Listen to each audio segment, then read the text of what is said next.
Hi everyone, ಇದು ನನ್ನ Monday vlog. Sagar ಅವ್ರ ತಲೆಯಲ್ಲಿ ತುಂಬ ಡ್ಯಾಂಡ್ರಫ್ ಆಗಿತ್ತು. ಅವ್ರಿಗೆ ಅಂತ ನಾನು ಬೇವಿನ ಎಲೆ ಯೂಸ್ ಮಾಡ್ಕೊಂಡು ಒಂದು ಹೇರ್ ಪ್ಯಾಕ್ ಮಾಡ್ತಾ ಇದ್ದೀನಿ.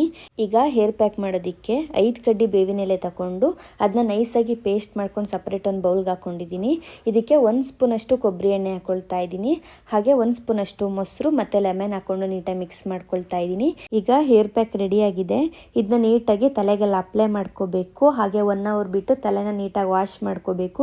ಇದೇ ರೀತಿ 3 ತಿಂಗಳು ಇದನ್ನ ಯೂಸ್ ಮಾಡಿದ್ರೆ ಡ್ಯಾಂಡ್ರಫ್ ಕಮ್ಮಿ ಆಗುತ್ತೆ. ಹಾಗೆ ಮಳೆ ಕೂಡ ಬರ್ತಾ ಇತ್ತು. ಮಳೆ ಬರಬೇಕಾದ್ರೆ ಏನಾದರೂ ಸ್ಪೈಸಿಯಾಗಿ ತಿನ್ನಬೇಕು ಅನಿಸುತ್ತೆ. ಅದಕ್ಕೆ ಮನೇಲಿ ನೇರಳೆ ಹಣ್ಣು ಇತ್ತು. ನೇರಳೆ ಹಣ್ಣ ಈ ರೀತಿ ಸುತ್ತ ಕಟ್ ಮಾಡಿಕೊಂಡು ಒಂದು ಬೌಲ್ಗೆ ಹಾಕೊಂಡಿದ್ದೀನಿ. ಅದಕ್ಕೆ ಉಪ್ಪು ಖಾರ ಹಾಕೊಂಡು ನೀಟಾಗಿ ಮಿಕ್ಸ್ ಮಾಡ್ಕೊಳ್ತಾ ಇದ್ದೀನಿ. ಖಾರ ಸ್ವಲ್ಪ ಜಾಸ್ತಿ ಹಾಕೊಂಡಷ್ಟು ಟೇಸ್ಟ್ ತುಂಬ ಚೆನ್ನಾಗಿರುತ್ತೆ ಸ್ಪೈಸಿಯಾಗಿ. ಈ ರೆಸಿಪಿನ ಟ್ರೈ ಮಾಡಿ, ಮಳೆ ಬರಬೇಕಾದ್ರೆ ತುಂಬ ಚೆನ್ನಾಗಿರುತ್ತೆ.